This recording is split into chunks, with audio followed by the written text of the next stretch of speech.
Hey everybody, welcome back to Video Game Esoteric, and I apologize in advance because now the Daytona USA theme is going to be stuck in your head for at least the rest of the day. But we're back with Unported Playlists, and I know what you're thinking. Anthony, that's my name, I'm not just a Video Game Esoterica. Daytona USA has been ported to basically everything, and that is true, but I will explain in a moment why I'm breaking my own rules.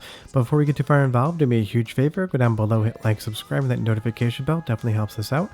And if you feel so inclined and want to support the channel, we have a Patreon link down below in the description as well. But there's one very specific reason I'm putting Daytona USA up on Unported Playlist, other than the fact that I feel like talking about Daytona because I love it so much. And that is because pretty much every port of this game is either graphically inferior or it changes the physics and handling of the vehicles, and it doesn't feel like Daytona USA is supposed to feel and look. I do not know why Sega decided to change this game so dramatically when they did decide to bring it home, and it is unfortunate because, in my opinion, the Model 2 version is still the only good way to play this game. The Saturn port's tons of fun, it just doesn't look as good and it doesn't run as fast. The Dreamcast port increases the graphics, but it seems to only run at 30 frames a second. It changes the physics and handling of the vehicles, and it also changes the soundtrack, and this is a spectacular soundtrack. If you want the true Daytona USA experience, either find this cabinet in an arcade, and the great thing about this game is it's still everywhere. This and House of the Dead are in like every third arcade you ever walk into. Or you can use the Model 2 emulator like I'm doing here, and it plays amazingly with an Xbox One analog stick, or if you have a wheel and pedal setup, you can play the game that way as well. And that's why it's on Unported Playlist, because changing the handling is a mistake in my opinion. When they went to the Dreamcast and they changed how this game played, I just don't like it as much. And I'll show you the Dreamcast version in a little bit and talk about the differences, but right now I just want to talk about how great of a first course this is for the first game in the Daytona franchise. It is just NASCAR. I don't watch NASCAR, I don't care about NASCAR, maybe you do, I've got nothing against it, just not my thing. But the rolling start into so many laps on this oval, bumping and running against different cars, sliding into the corners.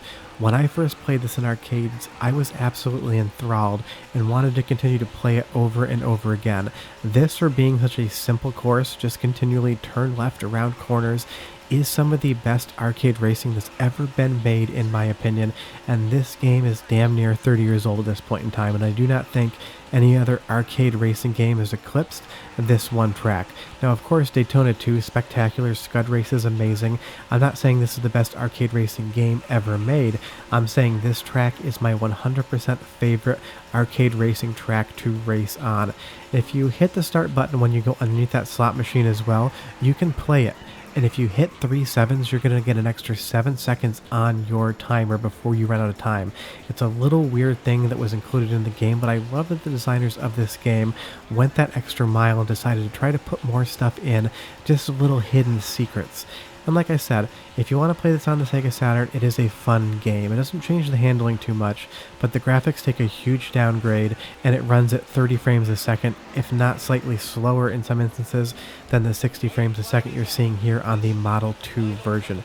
If you want to play the Dreamcast game, it's got better graphics, but it doesn't run at the same speed, and I think the handling feels sloppy. So like I said, if you're going to play Daytona USA, if you've never played this before, please just emulate it or find a cabinet. It's the way you should experience Daytona off the top. But as good as this game looks, as incredible as these cars handle, the soundtrack is absolutely iconic and spectacular. That's another complaint I have about the Dreamcast version, changing some of the music. But go ahead and listen to this for like 45 seconds, and I'll come back and talk more about how important Daytona USA is and how this is still the best version. But enjoy. And sorry, the song really will be stuck in your head. I've been singing it all week.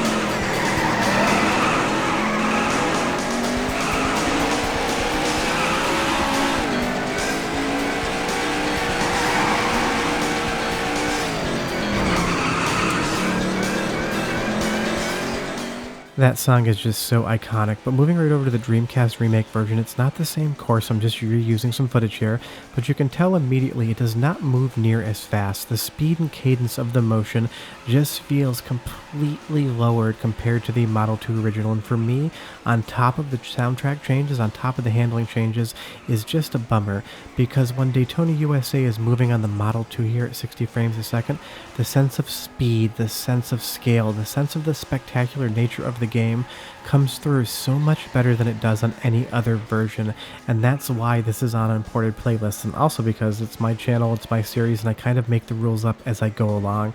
Every once in a while someone gets upset when I do that, but honestly, I don't know why you get upset. It's just kind of a fun video. Watch it and enjoy it, or I guess don't. But back to what we're talking about, Daytona, it can be relatively a hard game. You can run out of time. You can go into the test menu settings and change the different timings of each stage to make them easier, but honestly, if you just practice, you're going to get really good at the game.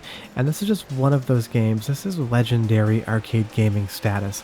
Daytona USA, Tekken, San Francisco Rush, House of the Dead. These games are iconic as far as 3D games are concerned when they first came out. This is to the level of something like The Simpsons Arcade for 2D as far as games that everyone knows, everyone's played, and everyone's loved. Because I'm sure if you're watching this channel and you're into video games, at some point in time, you've probably played Daytona. Maybe not for a long time, maybe it's been 15, 20 years, but trust me, get back into it. Download the Model 2 emulator and play this game, or go to any decent arcade, and I would bet 50-50 coin flip they're going to have either House of the Dead or Daytona USA on the floor.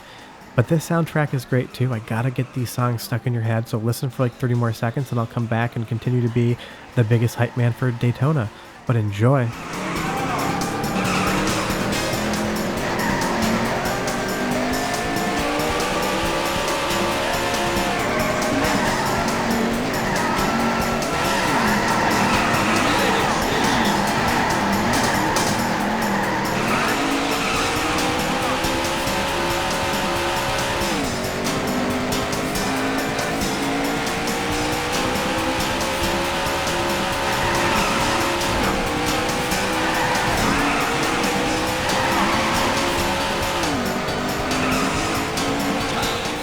Just another iconic song that I absolutely love, and I'm not sure why Sega would have changed this for the Dreamcast version.